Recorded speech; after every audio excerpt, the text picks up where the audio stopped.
Hi hello friends. దీనమ్మ జీవితం అనే సినిమా రీసెంట్గా థియేటర్లో రిలీజ్ అయింది. ఈ సినిమా చూసిన తర్వాత నా ఒపీనియన్ చెప్పాలంటే జస్ట్ ఓకే అనిపించింది. మీరు గనక బోల్డ్ రొమాన్స్ సీన్స్ ఉన్నా పర్వాలేదు, డిఫరెంట్ స్టోరీ ఉంటే చాలు అనుకున్న వారైతే మీకు కూడా ఈ దీనమ్మ జీవితం అనే సినిమా ఖచ్చితంగా నచ్చుతుంది.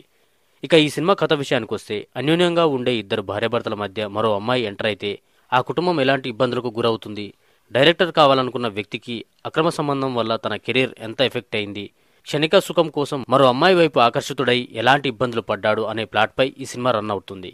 ఇక ఓవరాల్గా ఈ సినిమా గురించి చెప్పాలంటే, డైరెక్టర్ ఫస్ట్ హాఫ్లో వచ్చే బోల్డ్ రొమాన్స్ సీన్స్తో ప్రేక్షకులను ఎంటర్టైన్ చేసి, సెకండ్ హాఫ్లో హీరో హీరోయిన్ ఫ్లాష్ బ్యాక్ చూపించి క్యారెక్టర్లకు మంచి జస్టిఫికేషన్ ఇచ్చాడు. ఇది నాకు బాగా నచ్చింది. అలాగే ఇందులో స్టోరీకి తగ్గట్టు బోల్డ్ రొమాన్స్ సీన్స్ ఉంటాయి. ఇవి ఈ సినిమాకి ఒక ప్లస్ పాయింట్ అని చెప్పవచ్చు. ఇక ఈ సినిమా టేకింగ్, ప్రొడక్షన్ వాల్యూస్ బాగుంటాయి. అయితే ఈ సినిమా స్టోరీ బాగుంది, కానీ దానికి తగ్గ యాక్టర్స్ లేరు. అది ఈ సినిమాకి ఒక మైనస్ అని చెప్పవచ్చు. ఇంకా అక్కడక్కడ సీన్లలో లాజిక్స్ మిస్ అయినట్టు అనిపిస్తుంది.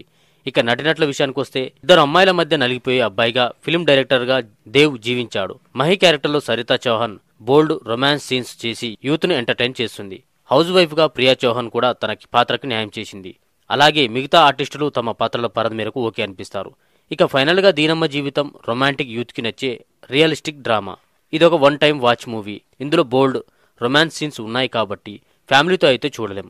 ఇది ఫ్రెండ్స్ ఈరోజు ఈ వీడియోలో దీనమ్మ జీవితం మూవీ రివ్యూ. ఈ రివ్యూ కనుక మీకు నచ్చినట్లయితే లైక్ చేయండి. ఇంకా ఇలాంటి మూవీ రివ్యూస్ కోసం ఈ ఛానల్ ఇప్పుడే సబ్స్క్రైబ్ చేయండి. Thank you for watching.